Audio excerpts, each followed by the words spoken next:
Barack Hussein Obama pour la bonne gouvernance en Afrique organise à cette occasion de sa phase de lancement. Et je vais donner la parole au président de la Fondation pour vous présenter ses membres provisoires afin qu'on démarre ce point de presse. Je vous remercie. Merci, M. Barry. Tout d'abord, nous remercions tous les gens qui se sont déplacés pour venir assister ce matin à notre conférence de presse. Vraiment, nous remercions sincèrement. Donc, sans plus tarder, moi, c'est M. Fofana Moussa, le président de cette fondation. Lui, c'est Ibrahim Mbari, le président fondateur de l'université USG en République de Guinée. Il est le premier vice-président de cette fondation. Lui, c'est M. Mobilier Diallo, le président de l'ONG Les Amis de la Bibliothèque Togo Marshall à l'ambassade des États-Unis. Il est le deuxième vice-président de cette fondation. Donc, sans plus tarder, je vais donner la parole à M. Barry.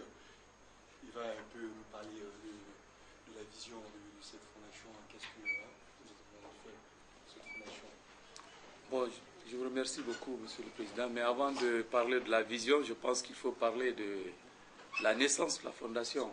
Donc, pour cela, je laisse la parole au deuxième vice-président qui va vous parler comment on est arrivé à la Fondation Barack Hussein Obama pour la bonne gouvernance. D'où nous venons, parce que cela est très important. Je vous remercie. Ok, merci. Et comme de vous adresser tous nos plus chaleureux remerciements du déplacement et surtout de l'intérêt que vous avez bien voulu accorder à ce point de presse. Comme le disent mes amis managers de Sheraton, il y a mille et une façons de vous dire bienvenue. Mais le besoin de se sentir bienvenu est universel. Nous savons que vous êtes chez vous, vous êtes plus que des autres. Alors, qu'importe le temps, qu'importe la distance et qu'importe les lieux, c'est une initiative qui est dont l'enjeu est de taille. Donc, je vous demande de recevoir ce rêve qui me submerge au moment où je vous parle comme une réalité. Nos espoirs pour l'Afrique sont si grands autant qu'elle est le monde. Si grands qu'il n'y a pas de mots assez grands pour les décrire. Donc, pour la petite histoire, ce sont des jeunes Africains à l'intérieur d'une bibliothèque américaine en Guinée qui ont puisé de leurs tripes et de leurs cellules grises la volonté et la capacité de promouvoir la bonne gouvernance à travers un club dénommé l'ABTM. Entendez par là les amis de la bibliothèque Togo Marshall. Donc c'est un club qui a pris naissance à l'ambassade des États-Unis en Guinée, un club apolitique à but non lucratif à la poursuite d'objectifs dont les membres ne tirent pas un avantage matériel direct, mais expriment plutôt les valeurs que nous voulons promouvoir au sein de l'Afrique. Donc à l'origine de ce club, une idée captivante de la part de certains membres de cette bibliothèque d'envergure internationale, avec ses œuvres puissantes et gigantesques, parce que ces membres étaient convaincus que la cohésion et le travail collectif pourraient étaient un éclairage incommensurable sur certaines valeurs de la coopération afro-américaine. Des valeurs qui ne sont pas perçues partout et par tout le monde. Et après plusieurs activités, parmi lesquelles les réformes agricoles de 2008 avec Dr Mahmoud Kamara, qui était à l'époque le ministre de l'Agriculture, des conférences sur les réformes agricoles et la sécurité alimentaire qui a abouti à des formations sur les techniques de gestion, de production et de lutte contre les foreurs de tiges, les ravageurs, qui ont abouti aussi à la distribution des semences à ces petits agriculteurs. Nous avons aussi procédé à des conférences scientifiques sur le NEPAD et la promotion de la bonne gouvernance. Comme vous le savez, pour marquer le nouveau millénaire, les Nations Unies avaient convoqué une assemblée spéciale à laquelle avaient pris un nombre record de premiers ministres et de chefs de gouvernement, dont l'objectif était de réduire de moitié la proportion de populations pauvres vivant dans le monde d'ici 2015. Ce club a fait la promotion de la réalisation du NEPAD. Ce club aussi a procédé à la conscientisation des sculpteurs et menuisiers sur les dangers du réchauffement climatique et le reboisement. Ce club aussi a procédé à la formation sur les 25 secrets de l'Internet au service de la recherche et du développement dans toutes les universités de la capitale et certains lycées de l'intérieur du pays. Ce club aussi a effectué des formations pour les étudiants et les diplômés sans emploi sur les techniques de recherche et la rédaction d'un CV gagnant. Des formations qui ont abouti à l'emploi de la majeure partie de nos membres et certains qui étaient juste des simples sympathisants du club. Nous avons aussi effectué une tournée et des conférences dans différentes universités de la Guinée et dans plusieurs radios privées avec Dr Alassane Makanera Kake sur le rôle d'une jeunesse dans un processus de transition. Nous avons aussi participé à l'atelier de formation organisé par le système des Nations Unies en Guinée, dont l'objectif était de mettre en place la Commission nationale indépendante des droits de l'homme et l'examen périodique universel des droits de l'homme, parce que la Guinée devrait présenter son rapport des droits de l'homme en février 2010 devant le système des Nations Unies. Donc ce club qui vous parle a participé à la rédaction de ces recommandations. Nous avons aussi participé à un atelier de formation avec Adrienne Liver, l'ancienne organisatrice de la campagne de Barack Hussein Obama, celle qui a donné les élections à Obama dans le Nevada, dans l'Ohio, dans le Texas. Nous l'avions invitée pour faire une formation avec elle. Nous avons aussi participé au 3e sommet des IDDS organisé par l'université Massachusetts à l'université Kwame Nkrumah de Kumasi au Ghana.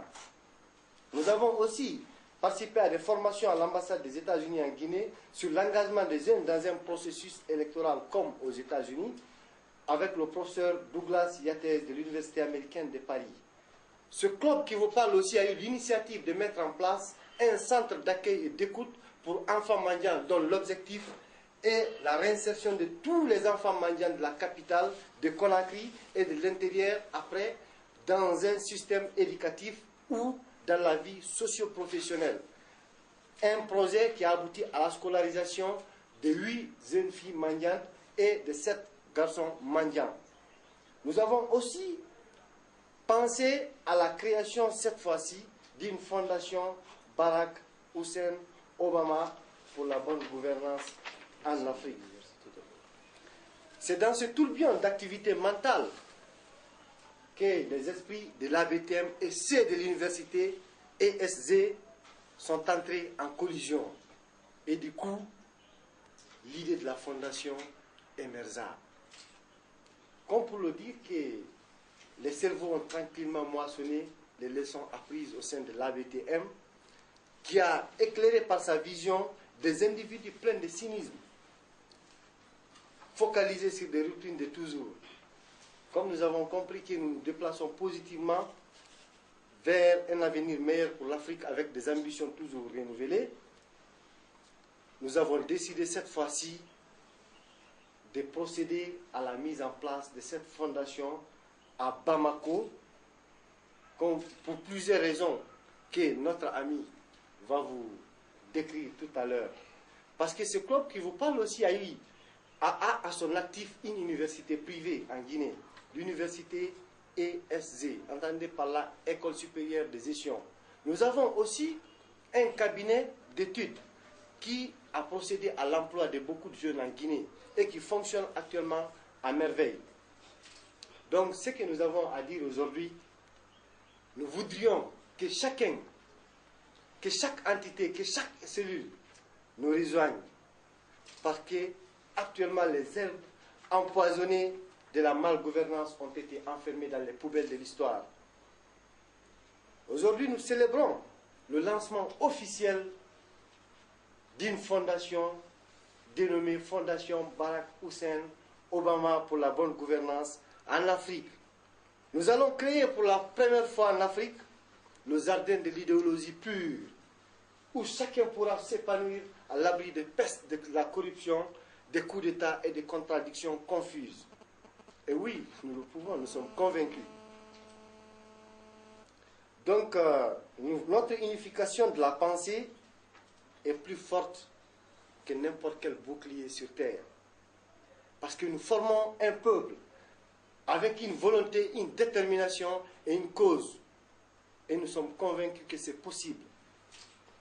Nous voulons promouvoir la réalisation des États-Unis d'Afrique. Nous voulons occuper cette jeunesse africaine qui s'aventure dans des embarcations de fortune à rêver d'une Afrique sans chômage, d'une Afrique sans faim, d'une Afrique intégrée. Nous voudrions que l'Afrique ait son propre satellite pour résoudre les problèmes de téléphonie, les problèmes d'Internet, les problèmes d'insécurité. Nous voulons nous affirmer un peuple inventif. Et nous sommes convaincus que seule l'unité pourra et nous permettra de prospérer. Ce changement tant souhaité ne proviendra pas du haut sommet, mais plutôt de la base. Barack Hussein Obama l'avait dit dans un de ses discours, que l'ultime combat de la justice et de la malgouvernance est à gagner. Et c'est à nous de le gagner. Aujourd'hui, l'Afrique est composée de la majorité, d'une population majeure, d'une population dont la majorité est composée de jeunes. Donc vous connaissez cette ferveur, cette flamme qui anime cette jeunesse. Même si ce soir, cette flamme affaiblit, mais le lendemain, elle pourra être encore de plus vive. Donc avec ce changement prôné par Barack Hussein Obama, nous participerons ensemble à redonner à la science la place qu'elle mérite. Et dompterons ensemble les merveilles de la technologie pour accroître la qualité de l'éducation. Nous sommes convaincus que nous avons besoin des expériences. Nous avons besoin des conseillers. Nous avons besoin de nos inspirateurs. Parce que n'oubliez pas que nous sommes des jeunes inspirés par nos prédécesseurs comme Kwame Nkrumah, Sékou Touré, comme Martin Luther King, comme notre frère qui est à côté, Tiken Jah Fakoly, et notre combattant. Donc, nous voudrions, parce que nous sommes convaincus que nous avons des ressources humaines convaincues, nous avons besoin d'une unité. Nous avons besoin d'une transparence. Nous avons besoin des esprits mûrs pour réaliser nos rêves. Et nous sommes convaincus que c'est possible. Donc, sans trop monopoliser la parole d'abord, je préfère passer l'autre intervention à mon confrère, M. Ibrahima Bari. N'est-ce pas? Oui, merci bien, M. Diallo, de votre intervention pathétique, parce que tout ce que vous êtes en train de dire sont des réalités. J'enchaînerai en vous disant que l'Afrique bouge. Pour ceux qui croient que l'Afrique stagne, je dirais que l'Afrique bouge. Pour les Maliens africains, il suffit de faire une rétrospection 10 ans avant et aujourd'hui pour savoir que l'Afrique bouge. Pour les autres Africains de leurs différents pays, il suffit de réfléchir et voir l'engouement qui anime sa jeunesse pour savoir que l'Afrique bouge, parce que la relève est là. Et ça, c'est une grande chose. Les mérites que vous avez énumérés tout de suite à l'endroit de nos prédécesseurs sont aujourd'hui témoignés. Je voudrais dire au monde entier que le combat que ces gens-là ont mené sera continuel. Et ce combat, nous allons le gagner. Le gagner, c'est l'Union africaine. C'est pourquoi nous avons forcé la main de notre frère, qui nous aime autant, qui fait tout pour la jeunesse africaine. Je voudrais dire au monde entier que M. Tiken Jah Fakoly, qui est à côté de nous, est un Africain.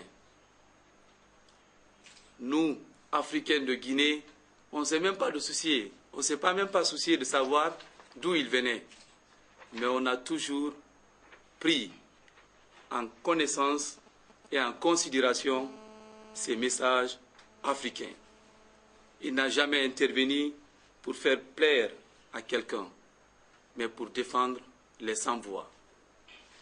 C'est un devoir africain que l'Afrique, que l'humanité tout entière doit lui reconnaître. Soyez en remerciés, mon frère. Parlant de cette fondation, nous avons beaucoup entendu. Mais comme vous le savez, aux âmes bien nées, la valeur n'attend pas le nombre d'années. Vous avez en face de vous une jeunesse africaine consciente et responsable. Une jeunesse africaine qui sait qu'elle est capable parce qu'elle est au chevet de ses prédécesseurs des bons exemples. Et elle va appliquer ce qu'elle a trouvé et elle va poursuivre le combat. Nous voulons une transparence dans la gestion de la chose publique partout en Afrique. C'est ça notre combat. Mais quand on parle, les gens ont tendance à croire c'est aux gouvernants. Non, la transparence, c'est l'ensemble des gouvernants et des gouvernés. Nous voulons amener la jeunesse africaine à connaître ses droits et ses devoirs. Nous voulons les amener à être une jeunesse responsable. Et vous savez, cela ne peut se passer que par la formation. C'est pourquoi l'intégration en matière de formation constitue la priorité de notre fondation. Nous voulons que la jeunesse malienne soit dans sous peu de temps employée en République de Guinée. Que la jeunesse guinéenne trouve sa place dans l'économie ivoirienne. Que la jeunesse algérienne trouve sa place dans l'économie sénégalaise.